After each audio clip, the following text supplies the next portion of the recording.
So guys, Hi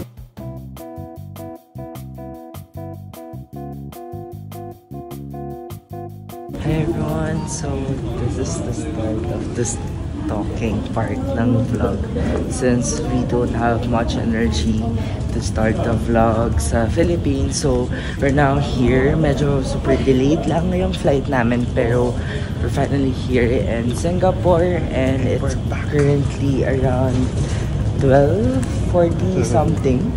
Yeah, 12:50 and yun.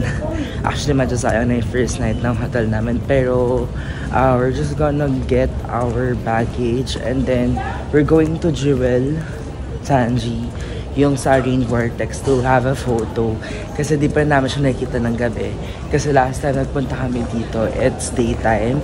So, let's go!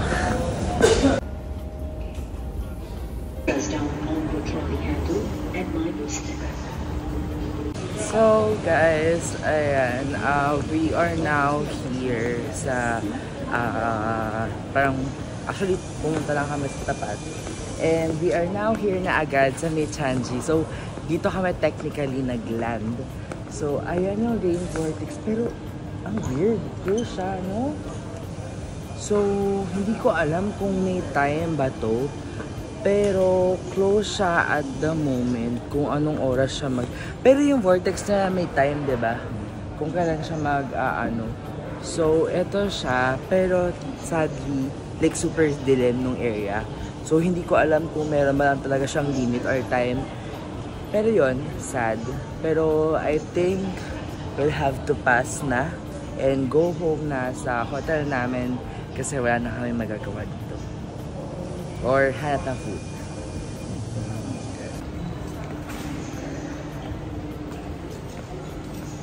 So guys, yun pala, pagkalaan namin here sa Singapore, meron na kami pocket wifi kasi kumuha kami sa Klook. So, rental siya ng pocket wifi for Asia. Since magko-Kuala Lumpur din kami, kinuha namin siya para walang hassle. Para kahit in between nung travel namin to Malaysia, meron na kaming wifi and pagbaba din namin dito. Though meron naman agad wifi dito sa airport pero mas maganda na doon namin kinuha para din hindi kami malulubat kasi wala kami dalang extra phone. So nasa 490 pesos yun per day. So 7 days namin siyang kinuha. And ayun, hanap lang kami ng ATM dito para makapag-withdraw kami. Kasi wala pa kaming SGD na hawak. Meron kaming peso pero wala kaming SGD. So naghanap kami ng Forex or ATM. So guys, ayun, wala rin kami makitang ATM at the moment. So nag-book na lang kami ng drive namin going to our hotel kasi wala rin kami makitang kainan na open. Hindi ko alam sa first pero medyo pagod na kami so hindi kami mag-check. So yun, bababa lang kayo dito sa may paglabas nyo nung dun sa may baggage claim. Tapos make sure na i-check nyo yung Grab bago kayo pumunta kung saang door kasi meron mga specific na pick-up points dito. Hindi katulad sa atin sa Pilipinas na kahit saan ka pumunta okay lang. So dito, like for example, door 5 kami. Door 5 talaga kami pumunta kasi dito kami pick up. Hindi siya pwedeng kung saan ka pupunta. So yun, let's just wait for our Grab. Medyo mahal ngayon compare dati. Parang ang alam ko, mas malayo ngayon love kasi Orchard tayo magstay. So mas malayo kami ngayon. So around 28 SGD, that's around 1-2. So yan na yata yung sa amin. So wait lang namin yung ride.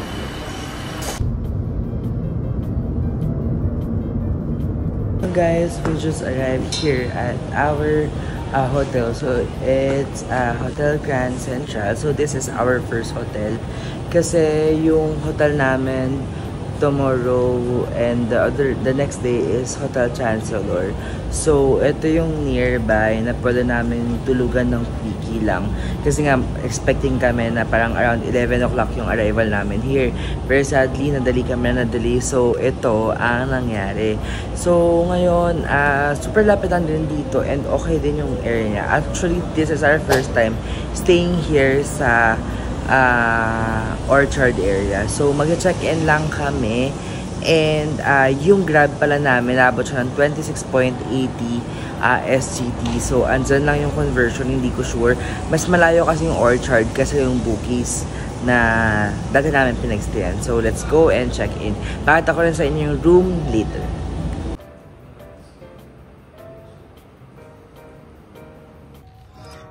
So guys, here's a quick room tour at our hotel, Hotel Grand Central. So, ayan siya. And then, ito yung CR area. May shower area. May toiletries na provided. And may hot and cold shower. Merong mirror here. Hi. Ayan. Then, may provided na rin ng mga toiletries. May hair dryer. Sadly, wala na namang bidet as always. Last time din walang bidet dun sa hotel namin. May towels, tissue. And then, ang advantage dito, meron siyang cabinet. Yung, meron ding plancha. And then, meron ding, hindi ko alam kung anong tawag dyan. Tapos, generous sa hanger. So, you can store your, Tapos, meron na namang mirror dito. Medyo na-maximize na lang yung area na yun. Then, here, merong, mahal ang water dito. Pero, kita nyo naman, merong free na water. Pwedeng hot or cold. Okay, so, meron dito mga coffee, tea, ganyan. So, and then, you have your personal refrigerator here. Ayan, pero wala siyang water. Wala siyang bottled water. And then, merong small sofa. Yan yung mga luggage namin. May TV, may lampshade. Then, ito yung bed. Bigger siya than our last hotel. Pero medyo mas mahal kasi ito ng konti. Ayan. Tapos, ito yung view. Clinose ko yung view kasi medyo nalulula ako. Kasi wait, papakita ko sa inyo. Ayan siya. So, diretso siya dun sa baba. And nasa 6th floor kami. Medyo takot ako. So, ayun guys. So, this room, we got it for 7,600. So, via Agoda. Natin ito nakuha, no? Via Agoda. And, ayun. Okay naman siya. Medyo mukhang luma lang yung building, no? Tapos, yung room din, ganyan. Pero, halos katabi niya talaga yung Hotel Chancellor. Which is yun yung lilipatan namin. So, pwede na to for, and... Actually, way better siya than dun sa last year namin na pintahangan. Kasi, hindi siya masikip, hindi siya sobrang nakakasakal. Yun dun kasi parang isang luggage lang pwede mong buksan. Tapos, kailangan mo siyang i-fold agad. Dito naman, pwede mo naman, okay naman dito. Hindi naman ganun kasikip. So, yun, check lang kami sa money changer and hanap lang kami ng food kasi sobrang nagugutom kami and it's 2 AM. So, tingnan natin kung saan ko kayo madadala. Let's go! So yun guys, may water dyan. May hot, may cold. So yan, okay naman daw yung water. Sabi niya, purified siya technically. Tsaka may machine naman siya. Hindi siya tap water, basta-basta. So let's have water. So guys, we are currently out. So yun, magpapapalit lang naman sa money changer. And hoping na okay pa yung kainan doon. Actually, meron din parang, hindi ko alam baka hawker center din yan, no? Yun. So, check namin kung saan kami pwedeng makakain. And check natin yung rates doon.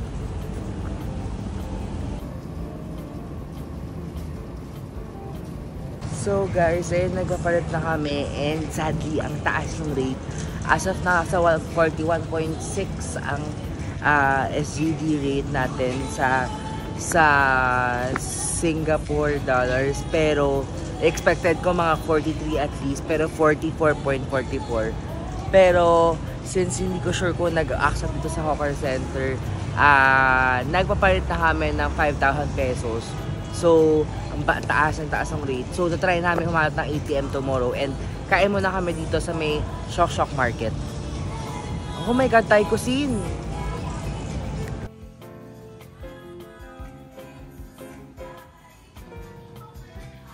Menu nila dito. Ayan, very hawker center sila. Ayan. Yan yung menu nila dito. So, guys, hindi kami natuloy doon sa Shok Market kasi lahat Thai food. Tapos, medyo super pricey. Lahat 20 yung pinakamababa ng mga 19 ganyan. Tapos parang pad thai lang siya ng single serving. So, parang if kinonvert mo siya, nasa around 800 pesos or 900 pesos siya. And syempre, as a fan of Bangkok and super love ko ang Bangkok, alam na alam kong presyo ng mga ganun. So, oo din, pero parehas kasi ang street pero parang for for Singapore, syempre mag-try na lang tayo ng iba. So, yun, luckily, lumipat kami dito malapit lang, as in yung tapat lang, then malapit lang sa hilera nung money changer kanina. Tapos nakita namin itong hawker center kung saan yung mga local. So, yun yung tip namin sa inyo pag pupunta kayo dito. Make sure na kung asaan yung local, doon din kayo kumain kasi ibig sabihin nun, masarap, tapos mura din siya. So, yun, papala ko na kung ano yung mga food na dudating sa atin kasi ang order lang naman namin is very light lang din naman. So, kasi 2 AM na nga, pang lipas gutom lang din. So, let's go. So guys, ayan na, ito na yung food namin. So, we ordered seafood mi goreng. This is for 7 SGD. Then, I ordered, ano na nga to? Tetarik. So, parang Indian milk tea. Tapos siya, iced tea. So, yung drinks is $2 per drink. And then, ito is 7 SGD since seafood siya. So, let's eat. So guys, yung linggo rin nila, ang sarap. Ang dami ng serving niya and ang dami ng seafood niya. Yun nga lang, if you're not into spicy food, huwag nyo orderin to or ipa-less spicy nyo siya talaga. Kasi like si Lau, mahina siya sa spicy food. Kung nakakakain siya pero mahina. So sa kanya, sobrang lakas ng power ng ano. Pero grabe, sobrang sulit ito. Parang type of offer center yung presyo na. Kasi nasa 18 SGD lang lahat kasama drinks na namin dalawa. So sobrang sulit siya compared sa kanya namin chinek. So good choice na umalis kami doon. So let's go. Let's eat.